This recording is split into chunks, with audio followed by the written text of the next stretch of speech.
Hi, my name is Isidore Kafui Dopenyo. I am an assistant professor in the English department at GMU, and I'll be your host for today. Welcome to Fall for the Book 2020. These free online events run from September through November. You can find the full schedule at fallforthebook.org and be sure to follow us on Crowdcast.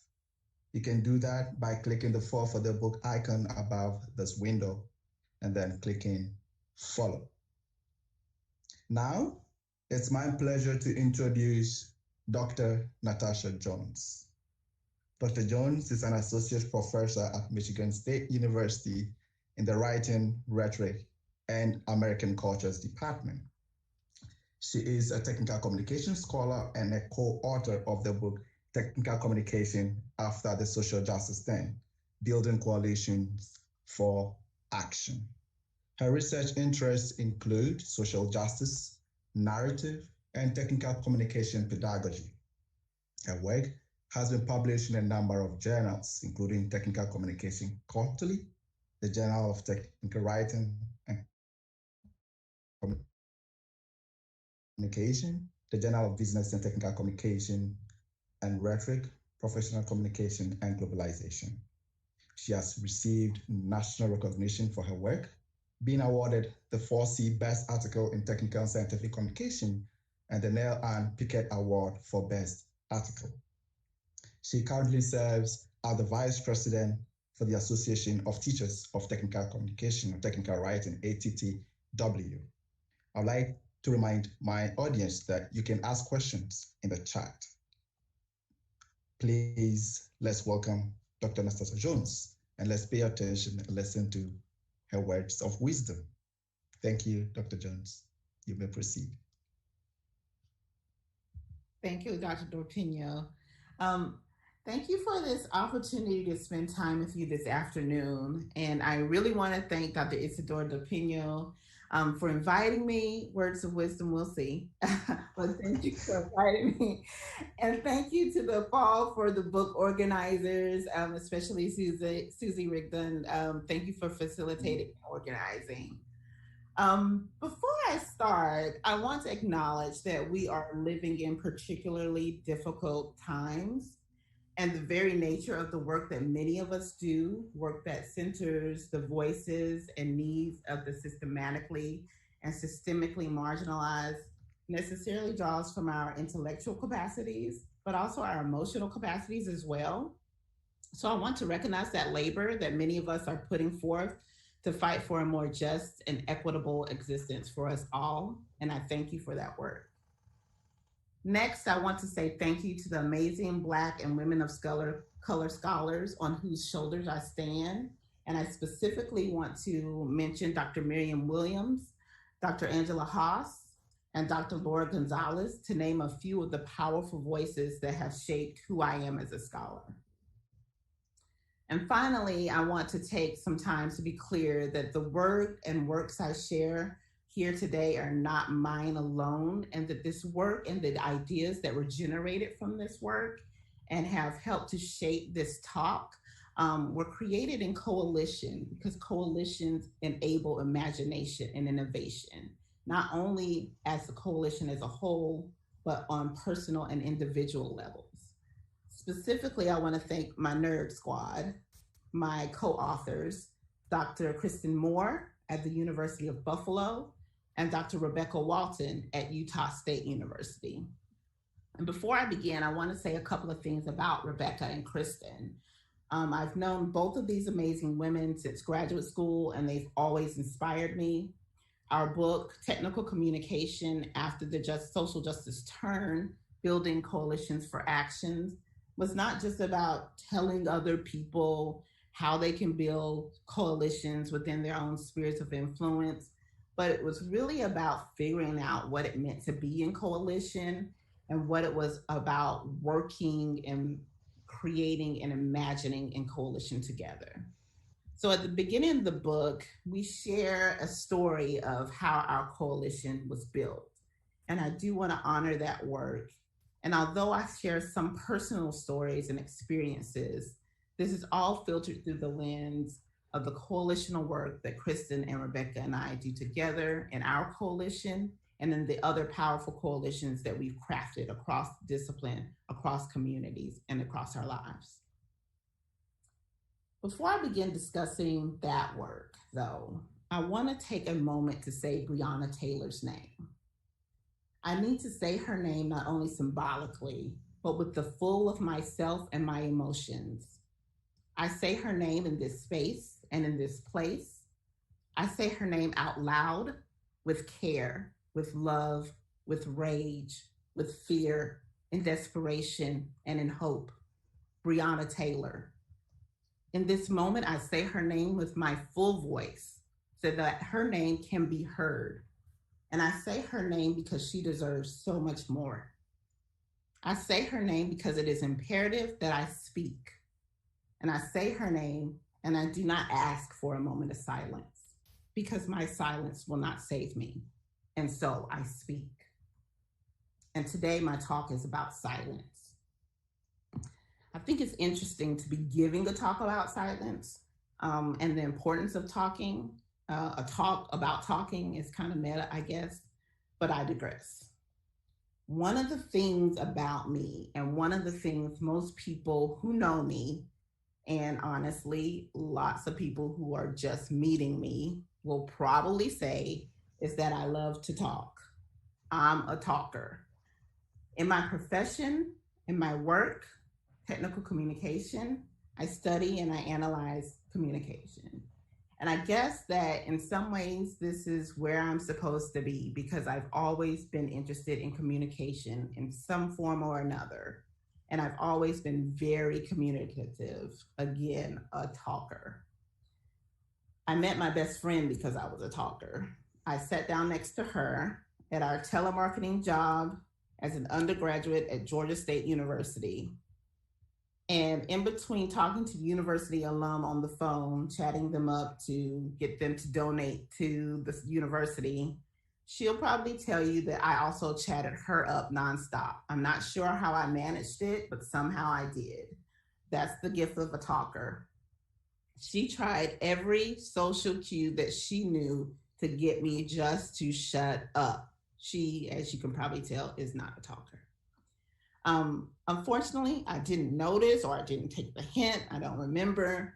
But by the end of the shift, I guess I had worn her down because we became fast friends. That was over 20 years ago, and I still call her just to talk. I'm a talker. My uncle had a very funny name for me growing up, a nickname for me. He used to call me, and I quote, talk, talk, talk, talk, talk all the time. And I remember thinking that by the time he said all of that, he could have just said my name, Natasha. But I guess talk, talk, talk, talk, talk all the time fit better. Again, a talker. In grade school, I did okay. I was pretty engaged in class. I brought home good grades. But my progress reports often noted that while I was a joy to have in class, I talked too much. A talker. So one of my outlets for talking that I figured out pretty early on that kept me out of trouble sometimes was writing. And so I could write when I couldn't talk, when I could only talk to myself, when I was figuring out ideas. And in particular, I found that stories allowed me to speak worlds into existence. I was able to use stories to talk out my ideas, to communicate. And in this way, stories allowed me to resist any silencing that I might have been feeling from external factors or people who thought my talking was just noise. And so one of the most comfortable things for me to do is to tell a story. And while I'll talk to you today about coalitions and about silence, I'll start with the story. As a child growing up in Augusta, Georgia, I learned at an early age to speak my mind and use my voice.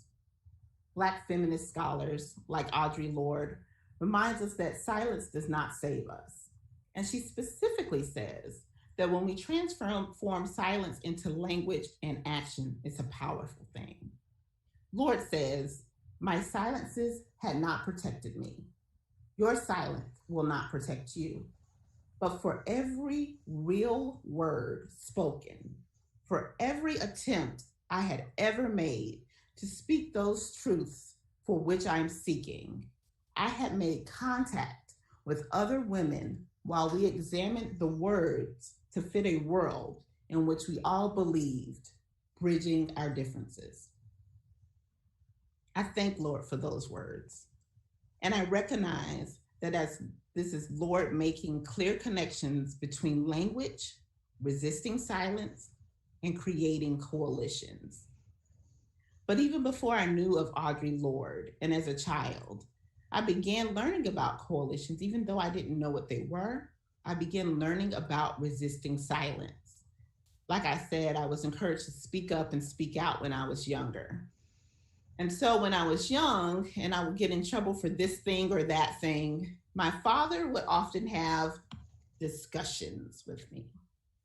And these discussions tended to be pretty lengthy, to the point where we'd start the discussion and I'd be standing attentively and engaged. And then after a while, I'd slowly lean against the wall. And then eventually I'd slouch to a kneeling position until finally around the hour and a half, 2 hour mark, I'd find myself slumping in a sitting position on my parents' bedroom floor. And if you haven't gathered it, my dad is, that's right, a talker. So after a while, or a long while, my dad would finally ask me how he thought I should proceed or he should proceed with the action. I'd usually say, and he'll joke with me to this day, I don't need to be punished and I should be afforded another chance. That only worked about a fourth of a time. But on reflecting on these discussions, I see that my dad was inviting me to talk. He was inviting me to resist silence. He'd ask, what harm had I done? And what harm had I caused? How had whatever happened occurred? Whether it was using the phone after a designated time or failing to do a chore, why did the trouble occur from my perspective? And then he'd say, what action should we take? Whether that action be his or mine. And as I look back, I see that this resistance to silence in order to move through language to action has always been a part of who I am. And it was instilled in me early on. So years and years later, as a graduate student, as I read Audre Lorde, I felt immediately connected to her ideas. And later, as I began to think specifically about coalitions, I finally had that language and that vocabulary to talk about what coalitional action is and how coalitions are built through language. So what is a coalition? A coalition is a dynamic group of individuals working strategically to address a specific problem or opportunity. Say dynamic because people filter in and out of coalitions as their expertise is required, as they can focus on specific problems or possibilities, as they are invited or disinvited by most marginalized members of the community. In our book, Rebecca, Kristen, and I draw on this definition of coalition from Chavez's work, where Chavez reminds us that coalitions are less an existing thing or relationship and more of a possibility for coming together within or to create a juncture that points to change. So coalitions start in our imagination. They start from connecting, they start from talking. In this sense, coalitions build and pull together the expertise, experiences, and knowledges of its collective members to enact change. But as you might assume, coalitions cannot happen alongside silencing practices. Black feminist scholars recognize silencing practices as marginalization and as epistemic violence, with marginalization being one of Young's 5 faces of oppression. Marginalization excludes particular groups from meaningful participation in society. And violence, another of Young's 5 faces of oppression, includes not only physical and psychological harm, but also violence as it relates to language and being allowed to speak. Dr. April Baker Bell's book, Linguistic Justice, Black Language, Literacy, Identity, and Pedagogy is a great book for learning more about linguistic justice. And I'd highly recommend that book if you're interested in learning more. But as far as silence and silencing, oppression there is muted and opaque, but it's still there. Silencing occurs in a variety of ways and for a number of different reasons. Silencing is broadly defined as not being heard or understood, not being included or represented, being ignored, being delegitimized, not being valued, being marginalized. Feminist scholars often think of silence as how it interrogates how power is constructed, maintained, and manifested, with the understanding that power can silence or support the voices of others. Further, when considering silence from a Black feminist perspective specifically, silencing is often systemic and systematic, and it can occur without very obvious malicious intent, ill will, or even active engagement. It finds a path of complicity through heteronormative, patriarchal, Eurocentric ideals that go unacknowledged and unchallenged in any explicit way. Resisting silence is about being explicit and removing that opacity. So, in relation to epistemic violence in language, silencing works, as Dotson notes, to separate a group from their linguistic reciprocity, and that enables and recognizes knowledge making. Dotson says that epistemic violence is a type of violence that attempts to eliminate knowledge possessed by marginal subjects. Further, Toni Morrison argues, and we quote in our book, that the goal in this type of violence, violence around language, and I argue violence around silencing and the taking away language, is estrangement. That goal is estrangement, separation, not coalitions. Coalitions cannot happen in silence because estrangement precludes collectivity.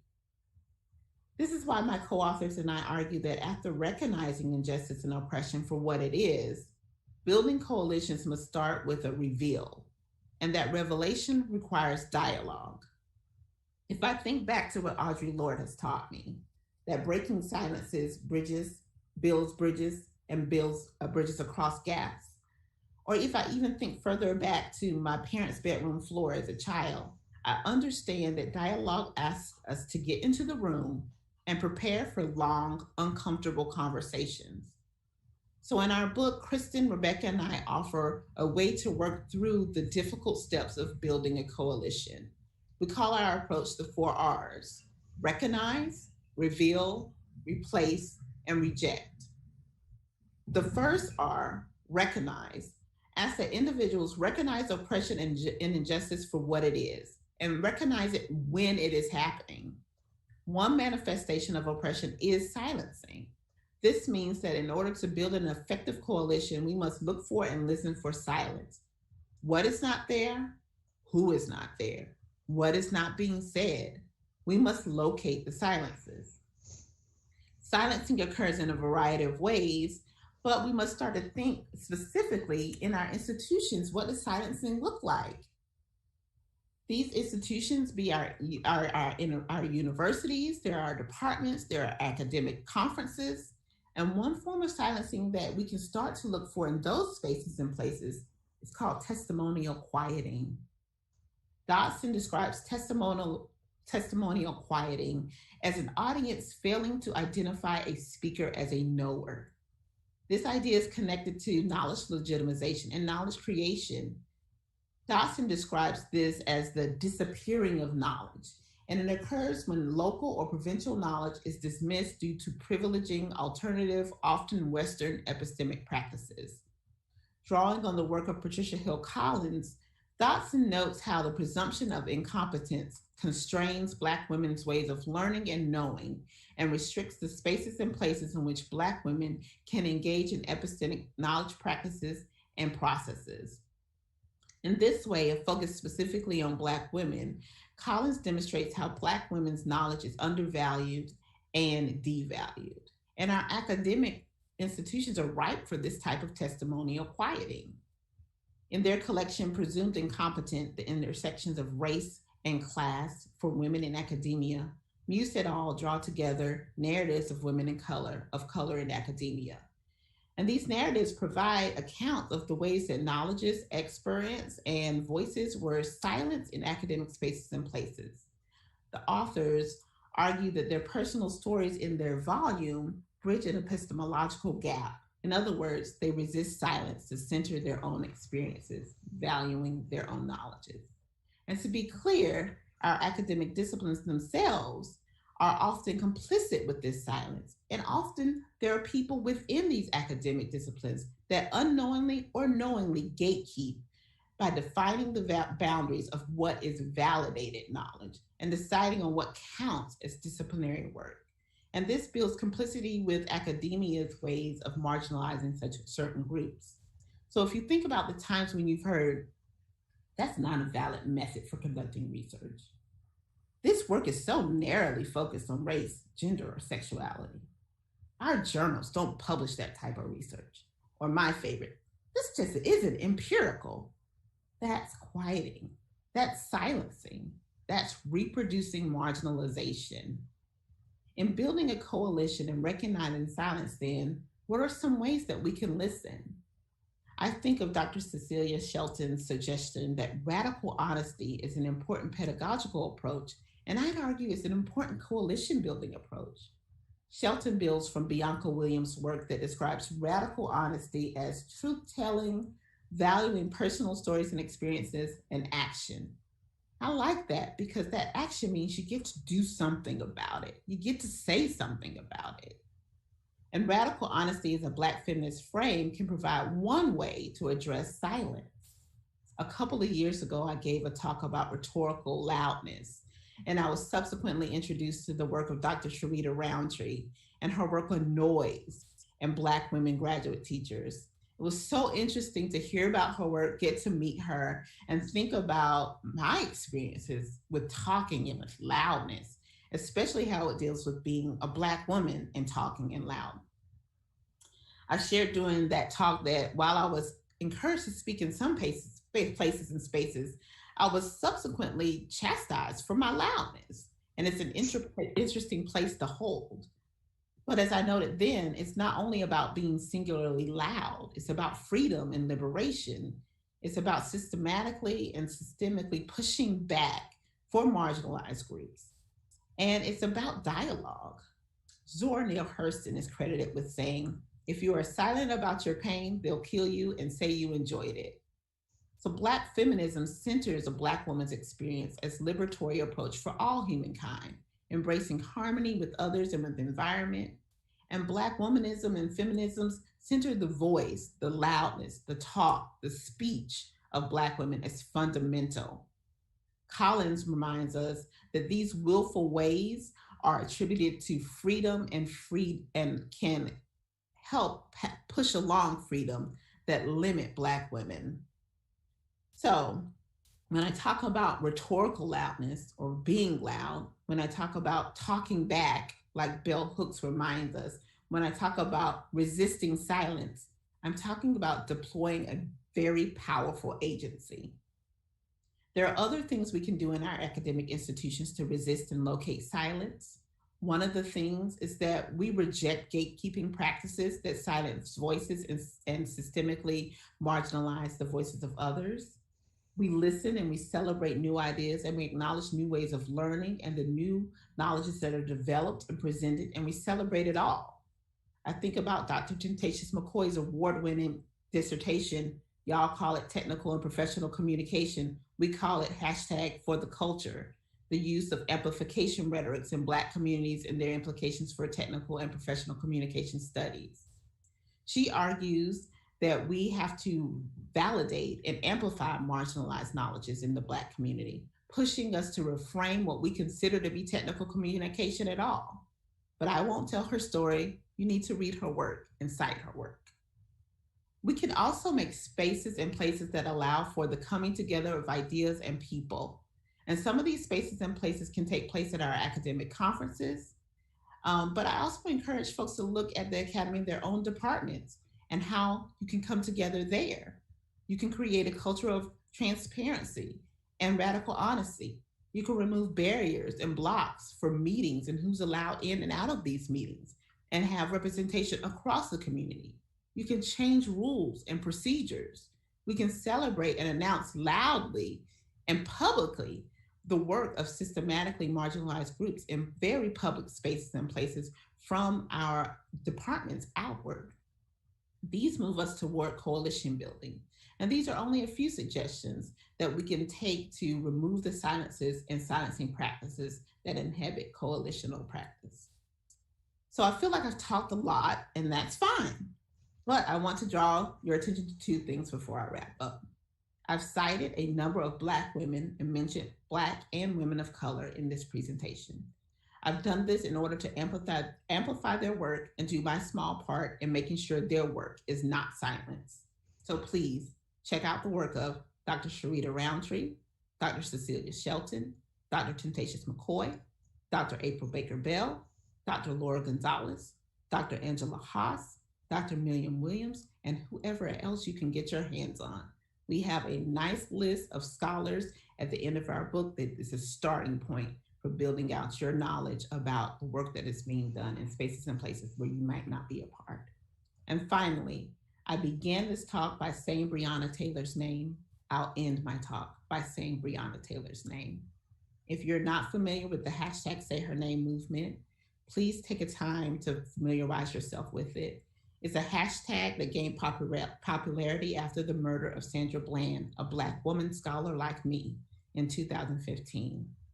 According to the African American Policy Forum, the Say Her Name campaign brings awareness to the often invisible names and stories of Black women and girls who have been victimized by racist police violence and provides support to their families.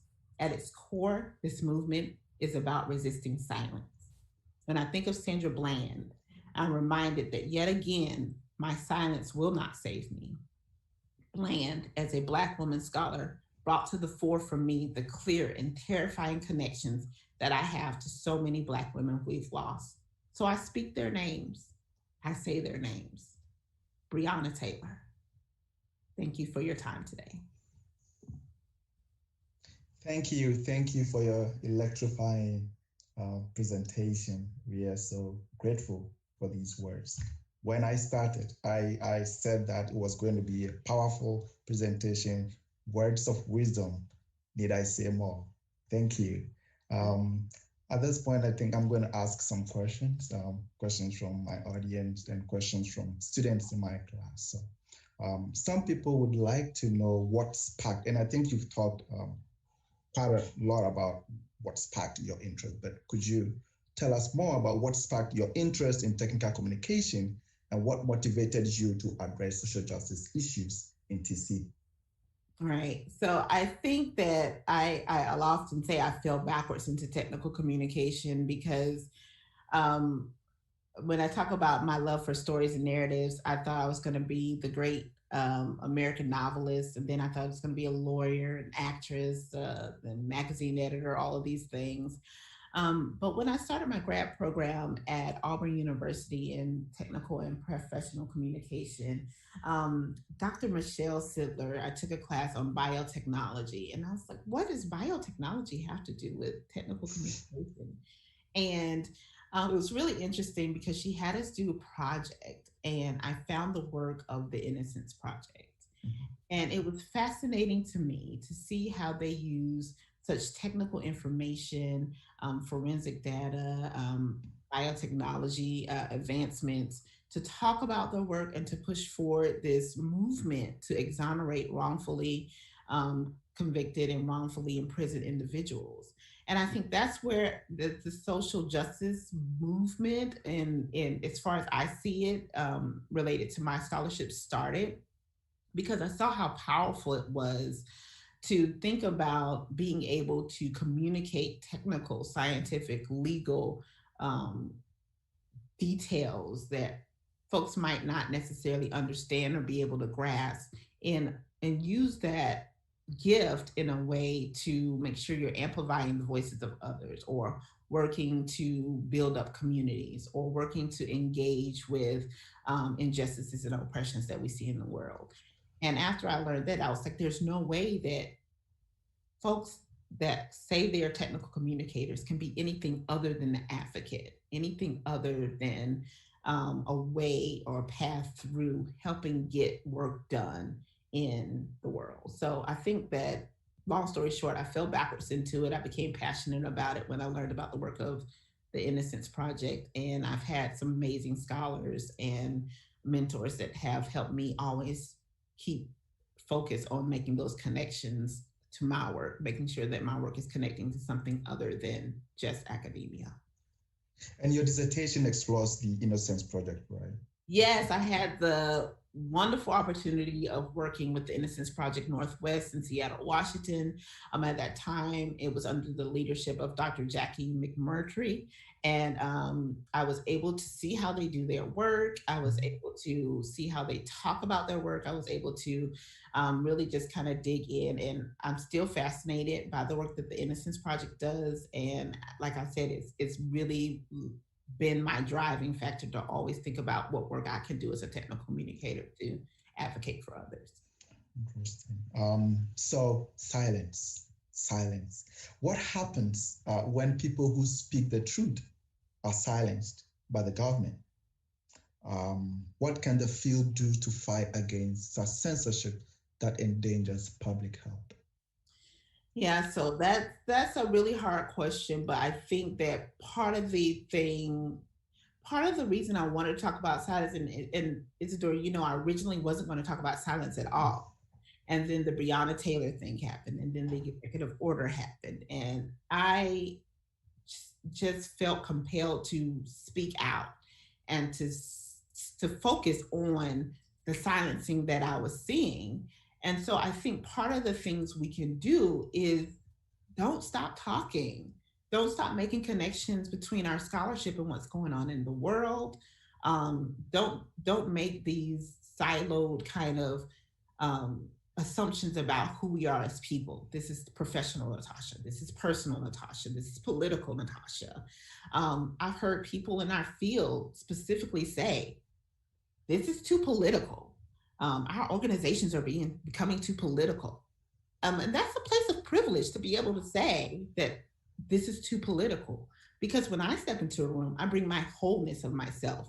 I'm a Black woman, I'm a heavyset woman, I'm a loud woman.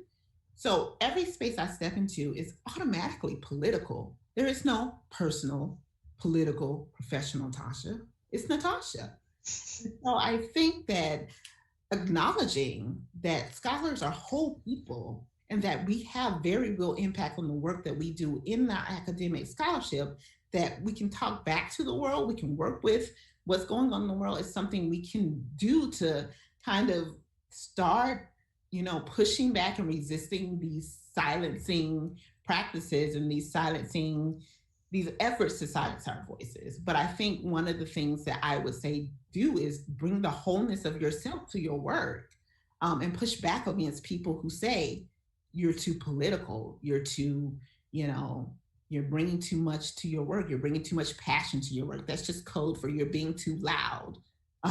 So be loud and recognize that your work is not just a piece of you, you can make it a part of your whole. Yeah, the idea of social justice as political and we all becoming political makes me think about the use of language as political, right? That Mhm. language itself is not neutral, it's political. Never. And our classical phrases aren't either. Yeah. Yeah. I didn't mean to talk over you. I was agreeing. I was amening. What do we do in real time? What do we do when we see marginalization in real time? Yeah, so I think that what we do depends on our power, our positionality, and our privilege. And we talk about this a little bit in the book. And we talk about something called the margin of maneuverability. So depending on who you are, you'll have more or less margin of maneuverability. For instance, a Black woman grad student is not going to have as much margin to maneuver as I have as a Black woman tenured professor. I don't have as much margin to maneuver as a white male full professor. So thinking about your margin of maneuverability and who you can then reveal that injustice to. Who can you say, hey, I saw this happening, this is a problem. and that person in coalition with you work to figure out how to address that. So that might be to call, they need to call in folks from their coalition, right? So if a grad student asks me something, I might need to call in, you know, a tenured professor in another department that knows the dean. They might need to call in a full professor in another department that knows a provost, right? So figuring out who in coalition can harness their expertise and harness their coalitions to help solve the problem, right? So it's not just about your coalition, but it's kind of like a network. Who outside of your coalition has connections to your coalition that can also work on the problem or the opportunity that you see. So I think that the in real time is to, number one, recognize it as oppression and injustice happening, reveal it, call it out, or if you're not in space to call it out, reveal it to someone else that has more power and privilege that can call it out on your behalf, and then figure out ways to replace that injustice and reject that injustice completely, but replace it with something that is more inclusive, something that is anti-racist, something that is sustainable. So a lot of times when we're talking about things that happen in academia, that means changing our policies and procedures.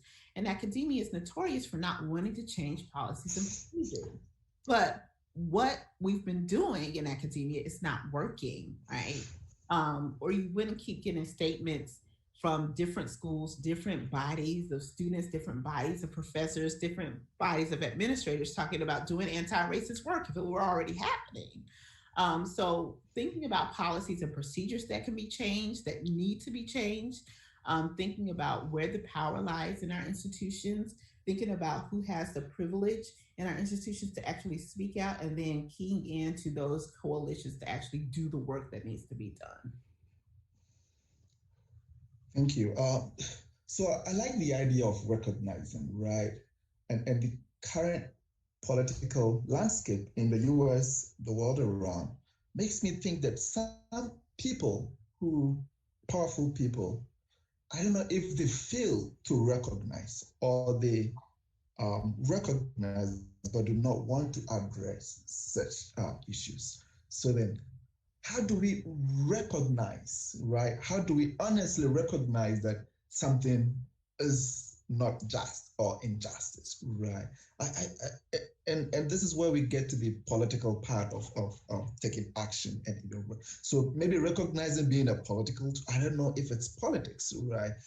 And I can name people who really feel that there's no injustice or there's in the world, right? Oh yeah, it's okay. So if people of power do not recognize that their actions, their policies are not or affect the vulnerable or the marginalized, how do we call those people to order or get them to recognize? You say it a number of times, but they would say that, well, I don't recognize it. How do we do that? My argument there is, Dora, would be that the people in power absolutely do recognize the injustice.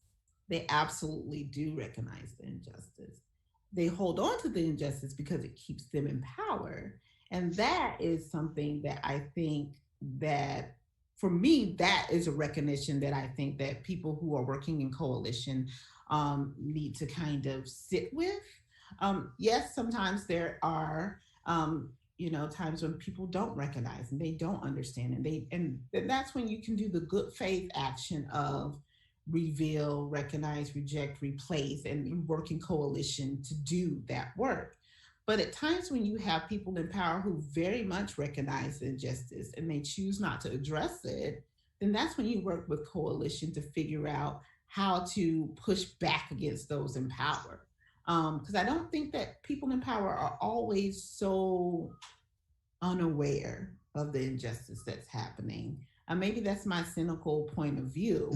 But I think the very nature of some of the injustice that we see around us is because people in power designed it as such. There is the old adage that the system is not broken, it is working as it was designed.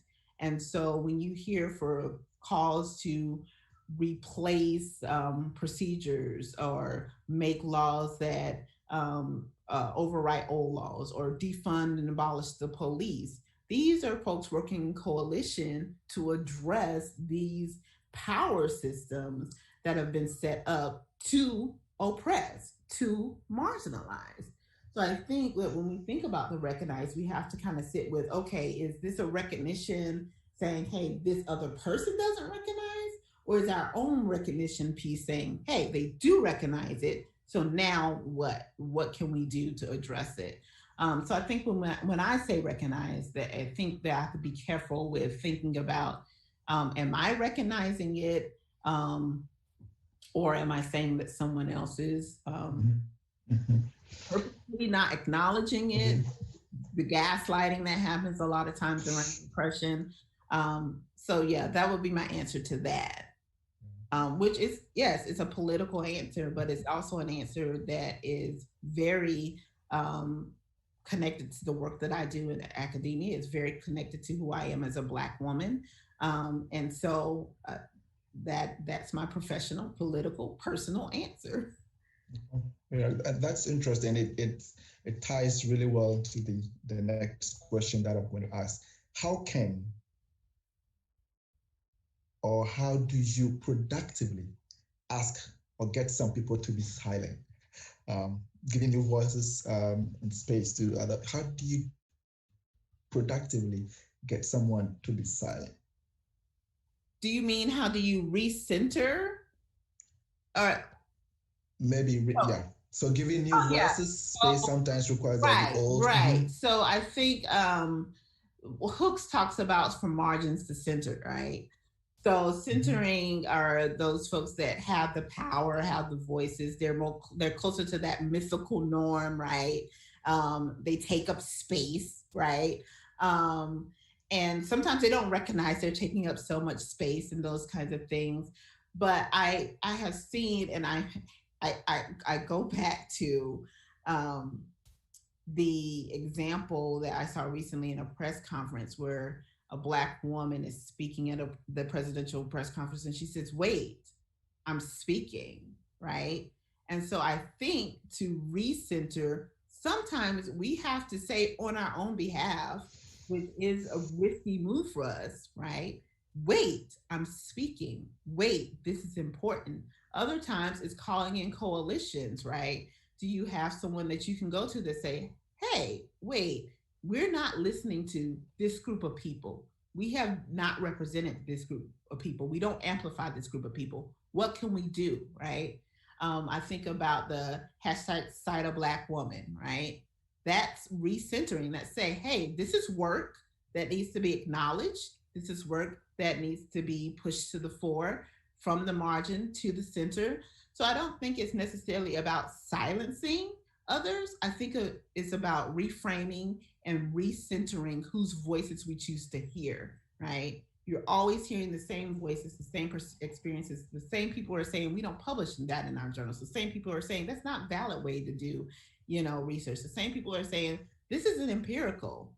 How do we say, wait, we're speaking, listen to us, right? And so I think that the work that I see being done in the field with citation practices, the exciting work that are coming out from our graduate students and our new assistant professors, the ways that our organizations are making spaces and places for voices that have been systemically and systematically marginalized are exciting ways that we're saying, wait, we are speaking, listen to us. Great. Yeah, questions keep pouring in, but we only have some few minutes, so maybe I'll just take one question. Social justice turn, right? It's become a very powerful force in TechCom. It appears that it's been accepted in a slower pace, right? For instance, so Godwin and I worked on a paper. And then we realized that we analyzed about 231 programs and realized only 23 programs do social justice work. Why do you think this is very slow? This quest to take action and do social justice work is very slow. I think that when we say that the work wasn't being done, that's not necessarily true. I think it was a situation of the from margin to center. There were Black scholars doing work. There were minoritized and marginalized scholars doing work, but it was not amplified. It was in fits and starts. It was not drawn together as a body of work. So when we talk about the social justice turn, I think one of the things that specifically Kristen, Rebecca, and I tried to do is pull these pieces and this work that had been being done in these various areas together to say, see, this is the work that is being done. How can we push it forward? As far as technical communication as a field, I think any academic field is very slow to take up issues of oppression and marginalization. We've seen it historically taken up in areas like education and social work, and I think they've been doing work for decades, or I don't even know how long, for a long time. But when you get to a field like technical communication, where at the foundation of our field originally, the work that we did was seen as neutral, and not political, and very objective work, and our connection to STEM and the sciences. That's when you get the kind of tension between this humanistic work, this advocacy work, that people don't necessarily readily make connections to. And so I think our work as a scholar is to push back. And I think we have been pushing back. And I think that most people are recognizing that the work that we do is not apolitical, it's not neutral. Just because you don't say it doesn't mean it's not there, right? And so I think that we're starting to actually be more honest about the work that we do in our field and the implication that the work that we do in our field has on other people, whether it be academics or the community, or people trying to use an interface, or people trying to use a user manual. So I'm hoping that with the social justice turn that we're seeing that change and that really embracing of the humanistic foundation of our field. So when audience member wants to know and is interested in the executive order, what is that one? Executive, your reaction to the recent executive order combating sex and race stereotyping.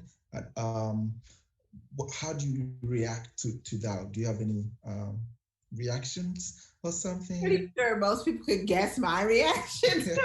I'm not very quiet about how I feel about stuff. But what that signaled to me is, honestly, we're being heard and folks don't like that, right? Because when you see rules, regulations, orders, things like that being made in attempts to silence, that means we're loud, and that's a good thing. Okay. Okay. So since 2001 and the advent of No Child Left Behind, public school education, I don't know if you want to address this, but public school educators of all races and genders have been suffering from the oppression of powerlessness and exploitation, leaving many disillusioned, frustrated, and far less effective than they could be. Would you consider these educators to be part of the social justice thing? I couldn't quite catch all of the question, but I know you said that K through 12 educators are working. Yeah. Go ahead. Would you consider these educators to be part of the social justice thing? No. So I don't know how to. I don't know much about the work that K through 12 educators are doing, so I'll be honest with that. And when I used the term social justice term, I was speaking specifically for technical communication, as I saw in our academic disciplines and higher ed. But as far as broader social justice work that's being done in this country and beyond, I think that anybody who chooses to to push forward and make sure that we have more just, equitable, inclusive society, yeah, they are a part of that movement. So I'm not sure how to address that question. Just that. Okay. Yeah. Well, but Okay. Yeah, that's okay. yeah. Thank you very much for your words. Do you have any advice for emerging scholars and grad students with less maneuverability who want to build coalitions across institutions? And this probably will be the last question. You said Advice. You said advice for emerging scholars and grad students with less maneuverability and who want to build coalition across institutions. Oh yeah, yeah. So I'm gonna put Miriam Williams on blast. One of the things that I did as a graduate student is I looked up who in the field, Black women doing work in technical communication. I came across her name literally by searching technical communication, Black women, something like that I can't even remember. And I emailed her directly and said, "Hi, I want to review your book." That she had a book out. And then after I did that, I was like, "Hi, I'm really interested in talking with you about these things." I met up with her at a conference.